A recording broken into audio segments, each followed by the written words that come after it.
بسم الله الرحمن الرحيم. السلام عليكم ورحمة الله وبركاته. إن الحمد لله نحمده ونستعينه ونستغفره ونعوذ بالله من شرور أنفسنا وسيئات أعمالنا. من يهده الله فلا مضل له ومن يضلل فلا هادي له.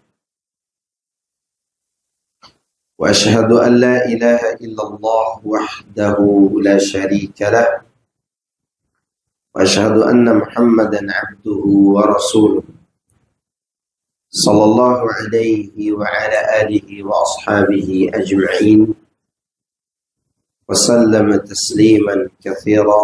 أما بعد.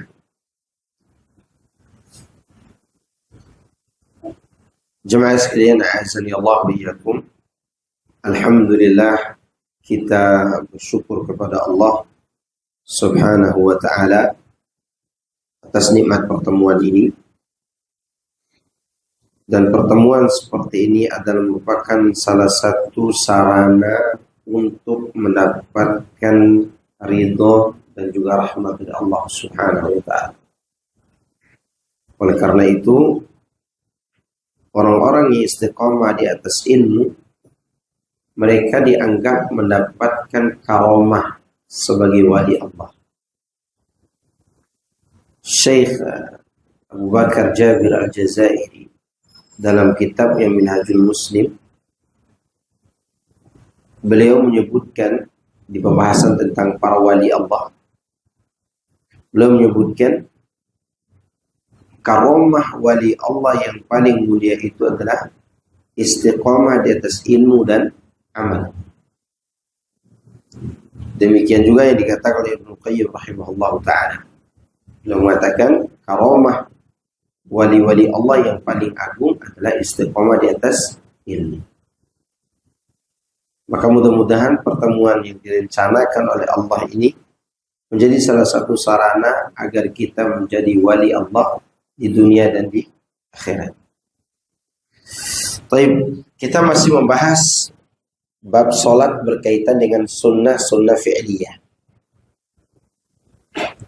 Dan waktu itu kita sudah masuk poin kedua. Sekarang masuk poin ketiga ya.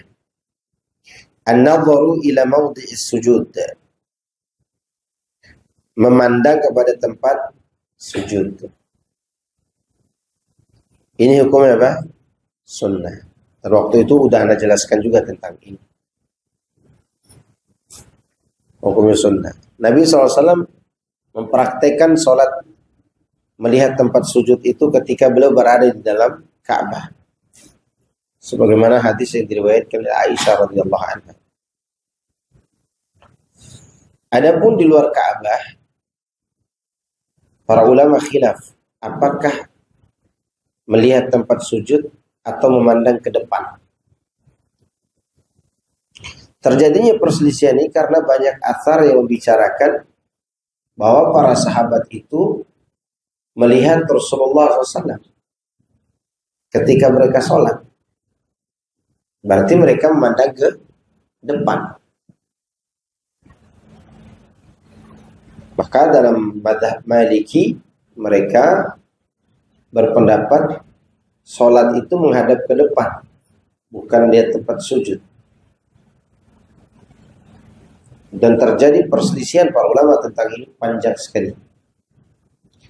Kesimpulan dari beberapa ulama kontemporer, yang terbaik dari semua pendapat itu adalah yang berpendapat bahwa ketika melihat Ka'bah, maka sholatnya memandang ke Ka'bah.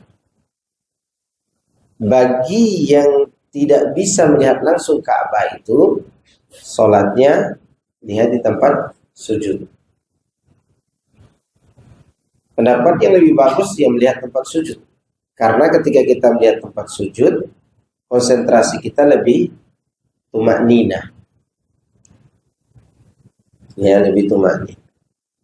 Sebagaimana hadis yang disampaikan di sini dari Aisyah radhiyallahu anha, lamma dakhala Rasulullah SAW al-Ka'bata ma khallafa basarahu mawdi'a sujudihi hatta kharaja minha. Tatkala Nabi SAW masuk ke dalam ruangan Ka'bah, beliau tidak memalingkan pandangannya dari tempat sujud sampai beliau keluar darinya. Pertanyaannya, dakhalal Ka'bata, masuk ke dalam Ka'bah. Apa yang antum pahami? Yang antum pahami masuk ke dalam ruangan Ka'bah. Ka'bah ini, beliau ada di dalam.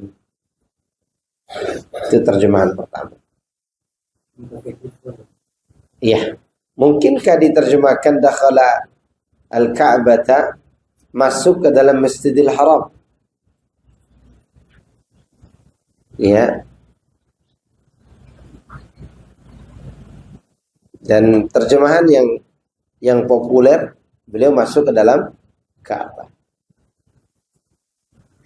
Maka dari situ para ulama berselisih pandang. Kalau di dalam Ka'bah ya lihatnya tempat sujud, karena Ka'bahnya karena sudah masuk ke dalam Ka'bah. Kalau di luar Ka'bah, lihatnya ke Ka'bah. Makanya jangan heran imam-imam rawatib Masjidil Haram itu kalau sholat kemana pandangannya? Ke depan kan.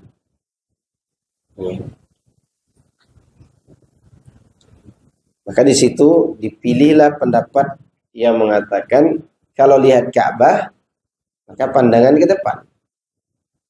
Tapi kalau tidak lihatnya di tempat sujud. Wallahu a'lam. Kemudian sunnah fi'liyah berikutnya,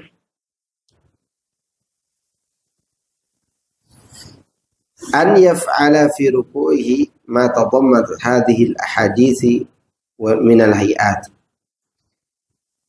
Ini berkaitan dengan ruku. Ruku itu disunnahkan tangan kita menggenggam lutut. Dan punggungnya lurus. Punggungnya apa? Lurus. Serta tangan ini bentuknya seperti busuk. Tapi tidak berlebihan. Dan lihat sebagian teman-teman berlebihan. Contoh ini. Berlebihan tuh sampai segini nih. Ini berlebihan. Busur ada kondisi ketika ditarik, ada kondisi sebelum ditarik. Seperti ini udah cukup. Yang penting punggung kita lurus, ya.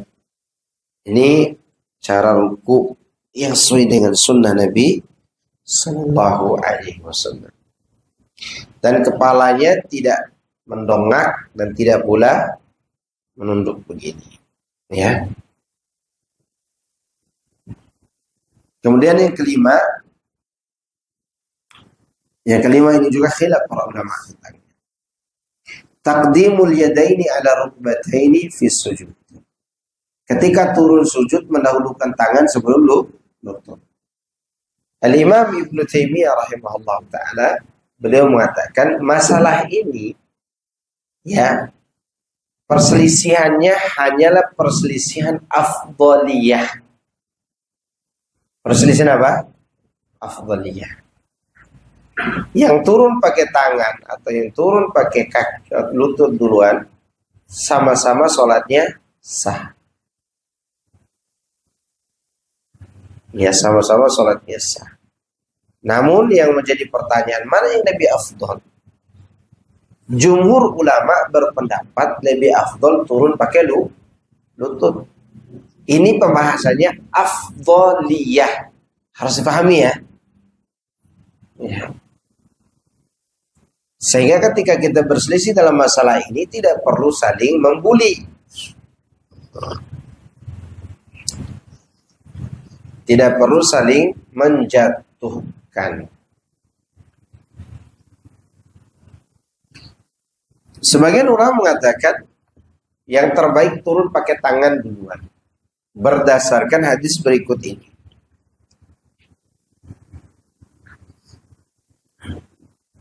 Disebutkan dari Abu Hurairah radhiyallahu anhu, dia mengatakan, qala Rasulullah sallallahu alaihi wasallam, "Idza sajada ahadukum fala yabruk kama yabrukul ba'iru wal yadha yadayhi qabla rukbatayhi." Apabila sujud salah seorang di antara kamu, maka jangan dia turun seperti turunnya onta. Sampai di sini semua sepakat. Jangan turun seperti turun onta. Yang tidak disepakati adalah lafaz selanjutnya. Hendaklah dia meletakkan kedua tangannya sebelum kedua lututnya. Ada riwayat lain. Di sini disebutkan wal yadha yadaihi. Yadaihi. Berarti disebut dua tangan.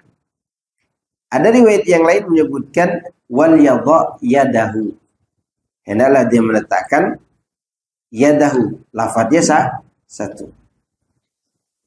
Para ulama yang mengatakan afdal turun pakai lutut duluan, yang mereka sanksikan adalah keganjilan lafadz ini. Ada dua lafadz yang berbeda. Menurut mereka tentunya ya. Ya. Satu sisi disebutkan fal yadha yadaihi, satu sisi yang lain wal yadha yadahu. Secara sanad hadis ini bagus sekali. Secara sanad. Yang diperselisihkan kata mereka yang ahlinya adalah dirayahnya, lafadznya. Mereka menganggap itu adalah keganjilan. Sehingga hadis ini tidak bisa dijadikan patokan akan sunnahnya turun pakai tangan duluan. Sedangkan hadis yang dirajih, pendapat yang dirajihkan oleh Ibnu Qayyim rahimahullah, turun pakai lutut duluan, hadisnya sama, tapi lanjutannya yang berbeda. Wal yadha' rukbatayhi qabla yadayhi. Hendaklah dia letakkan dua lututnya sebelum dua tangannya. Lafaz ini cuma satu adanya. Hanya saja pendapat hadis yang ini pun, hadis tentang wal yadha' rukbatayhi, meskipun secara dirayah tidak disangsikan karena tidak ada lafaz lain kecuali itu. Yang disangsikan adalah ada perawi yang lemah di dalamnya. Yang turun pakai tangan yang disangsikan apa? Lafadznya. Yang diturun pakai lutut yang disangsikan apa? Sanadnya. Ya. Yang disangsikan apa? Sanadnya. Tapi kalau dilihat langsung bagaimana onta turun, itu menjadi masalah. Iya. Nungging apa tidak kalau dia turun? Nungging enggak? Berarti mana yang turun duluan, kepalanya atau belakangnya? Coba lihat di YouTube nanti. Iya, turun duluan kepalanya kan? Karena bagian depannya dia turun. Tapi itu tidak final. Melihat onta itu tidak final. Kenapa tidak final? Karena onta itu lututnya di belakang apa di depan? Di belakang sikunya. Begini kan onta belakangnya. Berarti sikunya di belakang. Lututnya di mana? Di depannya. Lihat onta pun tidak final. Maka oleh karena itu urusan ini kata Ibnu Taimiyah rahimahullah, turun tangan duluan atau lutut duluan hanya pada bab afdhaliyah. Yang mana sholatnya kedua-duanya sah. Ya, sah. Baik. Bisa dipahami sampai di sini? Ya. Kalau jumhur ulama berpendapat turun pakai lutut duluan. Itu jumhur ulama.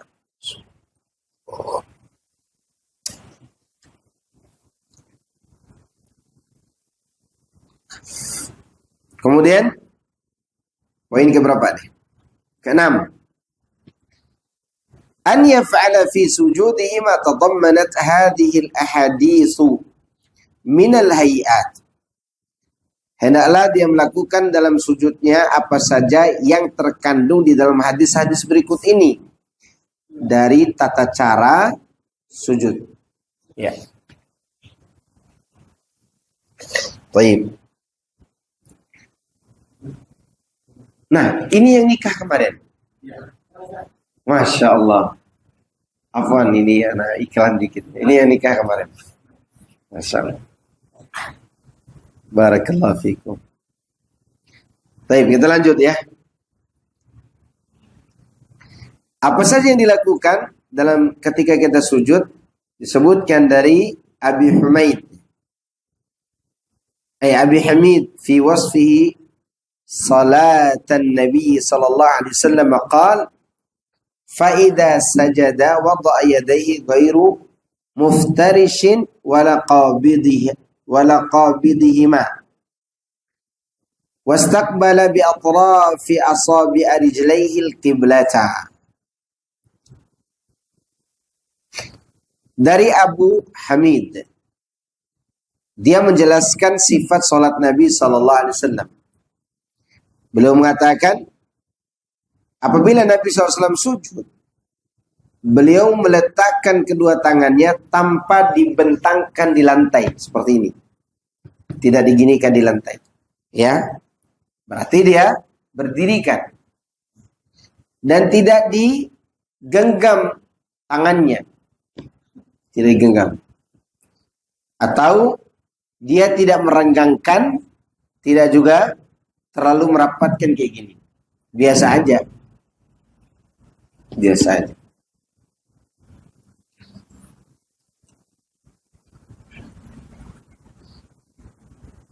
Kemudian beliau menghadapkan jari jemari kakinya ke arah kiblat.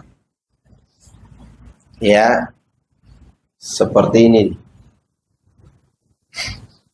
Jadi jari jemari kaki itu diginikan. Seperti ini. Semampu yang kita lakukan. Usahakan jari jemari ini dilipat kayak gini. Menghadap kemana? Ke kiblat. Ya, jangan diangkat seperti ini. Tidak boleh. Seperti ini. Ini hukumnya sunnah. Itu yang dimaksud dalam hadis tersebut. Taib.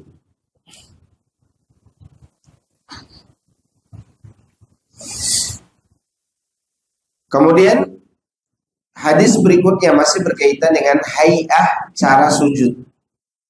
Dari Wa'il bin Hijr, dia mengatakan, Ataitul Madinata faqultu la'anzuranna ila salati Rasulillahi sallallahu alaihi wasallam fadzakara ba'd al-hadis wa qala thumma hawa fasajada fasara ra'sahu baina kaffaihi. Ya, kata Wa'il bin Hijr, aku mendatangi kota Madinah, lalu aku berkata, aku benar-benar akan melihat salat Rasulullah SAW secara langsung. Lalu dia menyebutkan beberapa hadis, dan di antara hadis yang beliau sebutkan, Nabi pun turun sujud, lalu beliau sujud dalam keadaan kepala beliau berada di antara dua telapak tangannya. Ya, tidak begini sujudnya. Sebagian orang kan sujud begini. Ini salah ini. Sujud yang benar seperti ini. Seperti ini. Jadi telapak tangan kita, kepala kita berada di antara telapak tangan. Ya. Ini yang dimaksud dalam hadis Wa'il bin Hijr. Kemudian dari Al-Bara, dia mengatakan, karena Rasulullah SAW idza sajada wada'a yadayhi bil ardi wastaqbala bi kaffaihi wa asabi'ahu al-qiblah. Ini beliau sujud, ya, beliau fawadha'a yadaihi, diletakkan tangannya di bumi seperti ini, dan beliau hadapkan telapak tangan dan jari-jarinya kemana? Ke kiblat.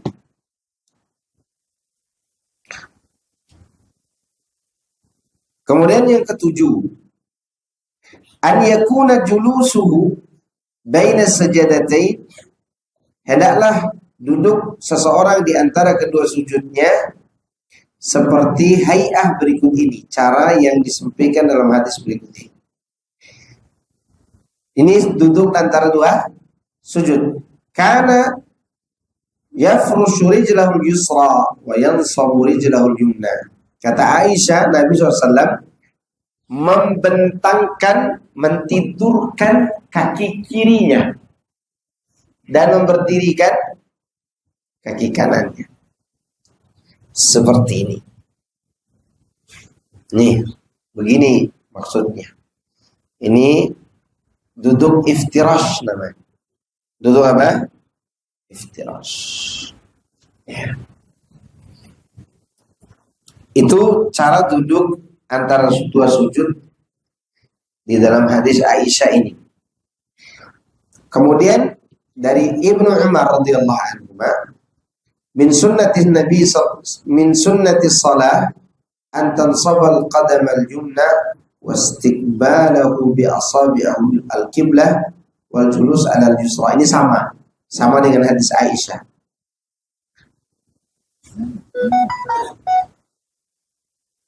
Kemudian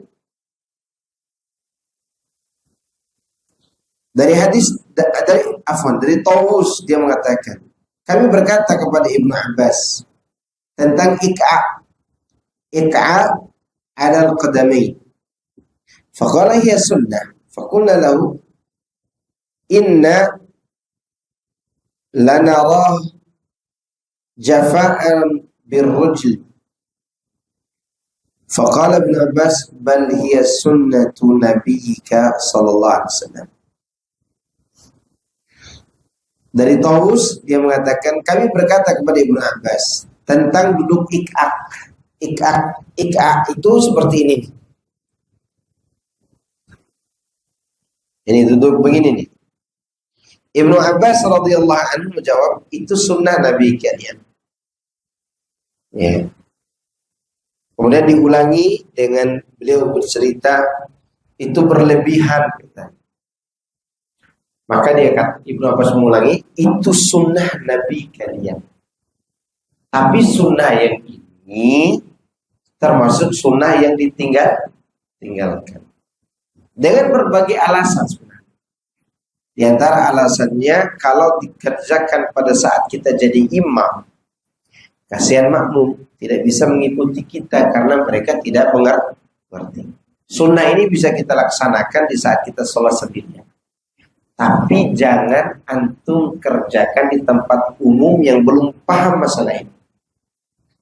Ya, kerjakan di mana? Di rumah kita. Karena ini sunnah kadang-kadang. Tahu sunnah kadang-kadang?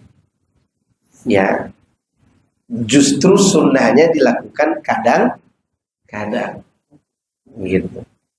Bukan seterusnya. Itu namanya ik'a. Ya. Sebutnya saja sulit, apalagi mengamalkannya. Ya.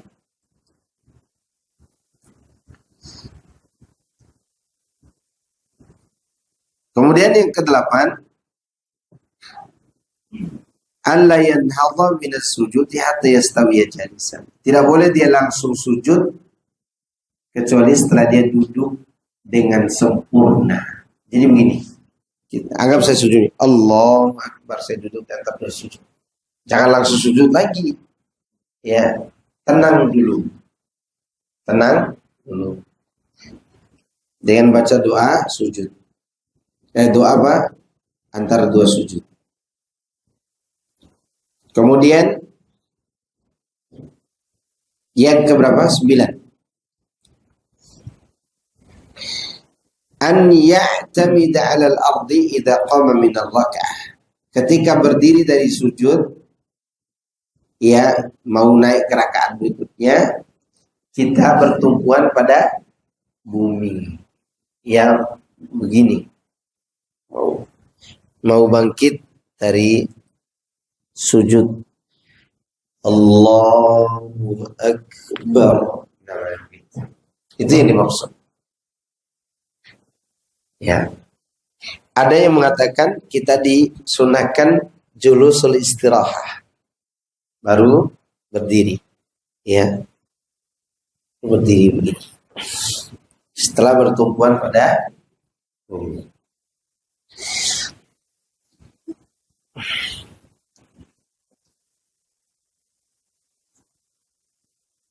Kemudian ke berapa? 10 ya? Ke 10. An yakuna julusu fi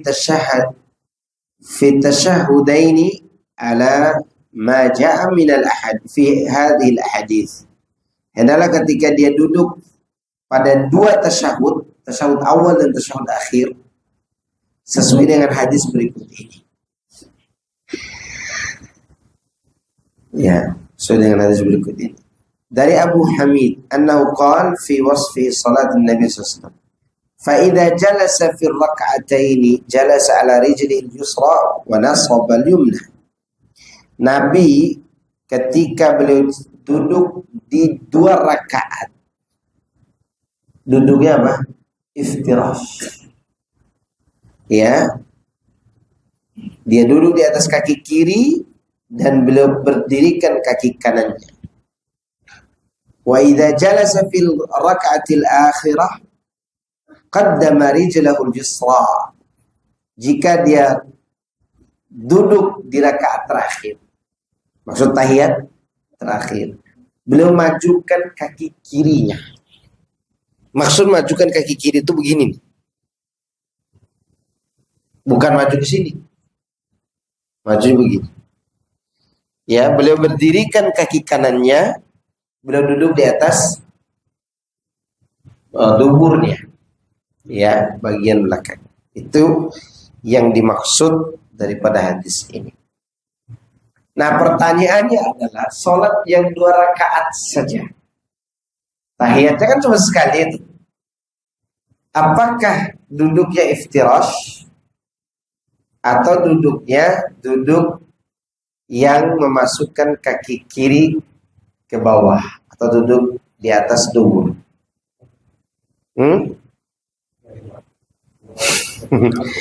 Iftirash. Ya. Dari Ibnu Umar radhiyallahu anhu, kana idza jalasa fi salati wada'a kaffahu al-yumna 'ala fakhidhihi. Ya, ini cara yang berikutnya. Beliau meletakkan tangan kanannya di atas paha kanan, demikian juga yang kiri. Dan beliau berisyarat dengan jarinya, jari telunjuknya, dengan cara dia genggam dulu semuanya seperti ini, baru dia tunjuk dengan jari telunjuk. Ya. Dan disunnahkan lihat ke ujung jari. Makanya menggerakkan jari ketika tahiyat, gerakannya bukan begini. Bukan begini yang menggerakkan. Karena yang begini gimana cara kita lihatnya? Menggerakkan itu kayak orang lagi apa? Apa sih namanya? Gemetaran gitu. Nah, kalau gini kan bisa dilihat gerakannya. Oke.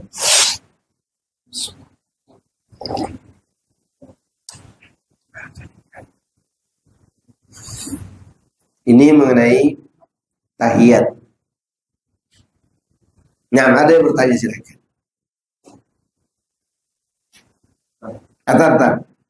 Tentang menggerakkan jari. Dari Ibnu Umar radhiyallahu anhu, idza jalasa fi salati wada'a yadayhi 'ala rukbatayhi Wa asyara bi isba'ihi wa atba'aha basarahu. Beliau letakkan kedua tangannya di atas kedua pahanya dan beliau berisyarat dengan jari telunjuk dan beliau ikutkan pandangan ke jari telunjuk itu. Summa qala, kemudian dia mengatakan, la hiya ashaddu 'ala syaitan min al-hadid, yakni sabbabah. Telunjuk yang kita tunjuk ini lebih keras dirasakan setan daripada apa? Dipukul pakai besi. Jadi tunjuk kita ini begini kita ini. Itu bagi setan itu sangat keras sekali. Ya. Ini mengenai sunnah mengisyaratkan telunjuk. Kapan kita berisyarat? Yang lebih dekat kepada hadis yaitu dari awal. Ya, dari awal. Taib. Saya kira cukup. Ada pertanyaan? Fadhil.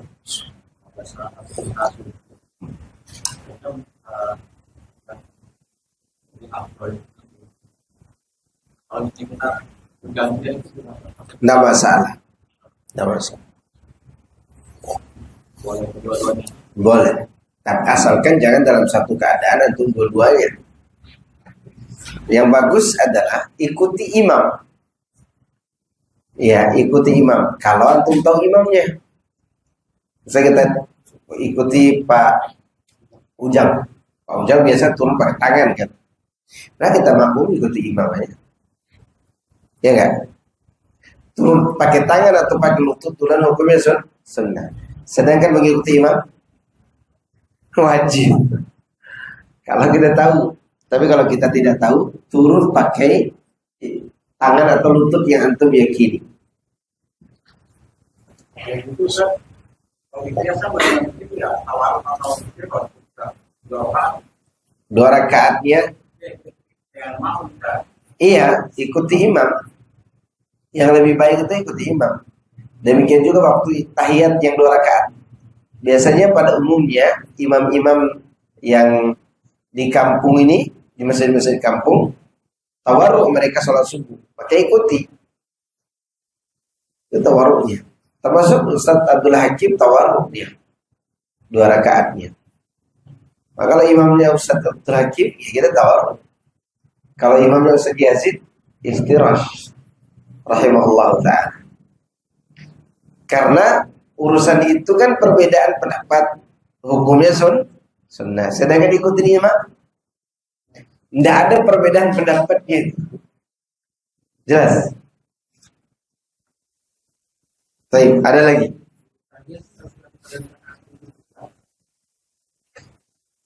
Ik'a tidak boleh. Ik'a itu hanya untuk antara 2 sujud. Tidak boleh pada duduk tahiyat. Sunnah.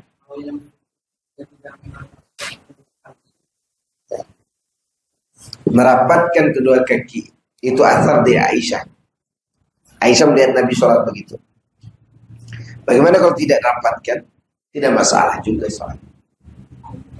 Yang bermasalah itu diangkat satu kakinya. Karena sujud di atas 7 anggota sujud itu bukan sunnah hukumnya.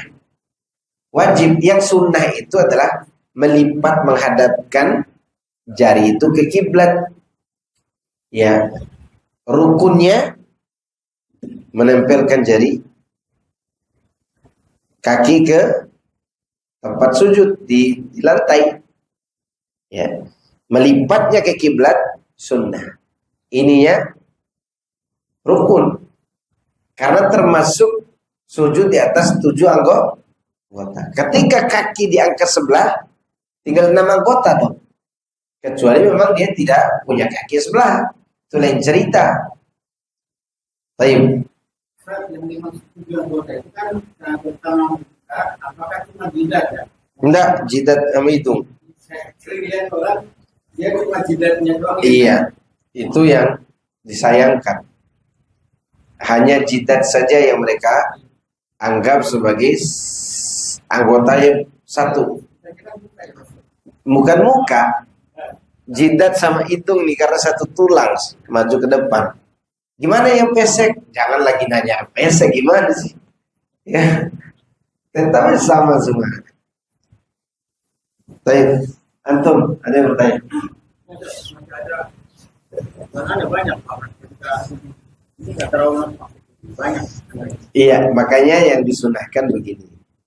Tidak begini, tidak begini juga. Begini nih sunnah. Dan disunahkan menghadap lurus ke kiblat.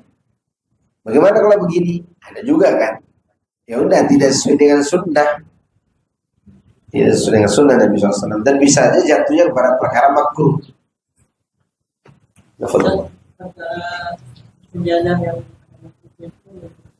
Ya sebenarnya itu makruh hukumnya. Sejadah yang ada motifnya. Seharusnya kita hindari itu sejadah yang ada Ka'bahnya. Karena kita menginjaknya. Ya orang kafir itu bendera negaranya tidak berani dia injak. Itu lambang agama kita sebenarnya. Yang ada Ka'bahnya. Seharusnya itu tidak perlu. Bahkan mungkin yang motif-motif begini hukum makruh. Karena mengganggu konsentrasi. Kadang sholat begini kita hitung-hitung tuh titik-titik itu. Lagi sholat, nggak ada dipikirin itu. Apalagi waktu itu tersebar berita ada sejadah yang mata dajjal itu. Ya kan? Itu membuat mindset kita memperhatikan mana yang mata dajjal ya. Maka di masjid-masjid itu usahakan sejadahnya ini sudah lumayan. Ini udah lumayan, tak terlalu bermasalah. Syekh Walid bin Muhammad Nubaih, beliau waktu ngajarin kami di Pondok Pesantren Ibnu Umar, dia anaknya jadi imam kan, Khalid bin Walid, karena dianya Walid, anaknya Khalid. Nah anaknya maju jadi imam, pakai sejadah anaknya. Kata ayahnya, singkirkan sejadah yang bermotif itu karena tidak ada sunnahnya. Beliau betul-betul pegang kuat dengan sunnah itu. Karena dia termasuk ahli hadis zaman ini yang riwayatnya bersanad sampai Nabi SAW. Ya. Waktu itu kita pas lagi membahas Syama'ilil Muhammadiyah tentang sifat Nabi Sallallahu Alaihi Wasallam. Baik, antum cukup? Ya. Kalau yang kakinya begini, Iya, itu termasuk menyelisih sunnah. Berdirinya kita saja, kita hadapkan kaki kita ke kiblat. Sebenarnya orang yang berdiri begini ketika sholat, saya ada masalah dengan tulang saudara. Karena dia pun merasa dia menghadap kiblat. Ya, karena kalau dia berdiri begini, berarti dia akan merasakan sesuatu pada dirinya. Entah itu sakit atau apa gitu. Maka berdiri kita ini juga menggambarkan tentang kondisi tubuh kita sebenarnya. Ada orang berdiri, Allah Akbar. Dalam pikiran dia lurus. Begitu ditengoknya, begini. Ada orang kalau berdiri langsung aja dia. Nah, orang kalau dia berdiri lurus begini dan dia perhatikan sebelum sholat, pasti ada terasa sesuatu di tubuh. Ya, maka sholat orang yang sengaja begini dengan keyakinan itu makruh. Tapi kalau dia tidak sengaja dia begini, dia anggap diri menghadap kiblat, insya Allah itu tidak bermasalah. Maka sangat dianjurkan sholat itu perhatikan seperti Allah. Kan lebih enak berdiri begitu. Tapi ada lagi? Waktu cepat sekali berlalu. Nah, apa yang ada di masih banyak sebenarnya yang diluruskan belakangnya, bukan memajukan kayak gitu. Iya. Iya begitu. Kalau begitu kan lurus kaki antum tuh. Iya. Harus begitu. Nah, yang menjadi patokan utama ruku itu adalah lurus punggung. Kalau punggung kita tidak bisa lurus kecuali tangan kita harus begini, maka kita harus begini. Kalau seperti ini punggung kita tidak lurus, maka tidak boleh. Karena mereka teman-teman ini salah paham tentang hadis membentuk busur panah ketika ruku. Betul.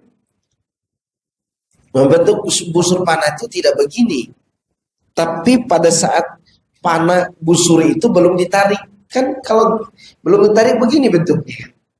Kalau ditarik begini. Iya. Oke.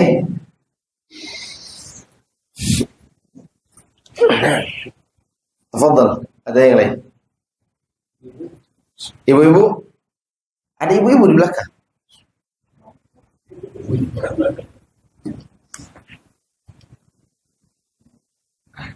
Enggak ada pertanyaan? Tapi kalau tidak ada, kita tutup. Subhanakallahumma wa bihamdika asyhadu an la ilaha illa anta astaghfiruka wa atubu ilaik. Assalamualaikum warahmatullahi wabarakatuh.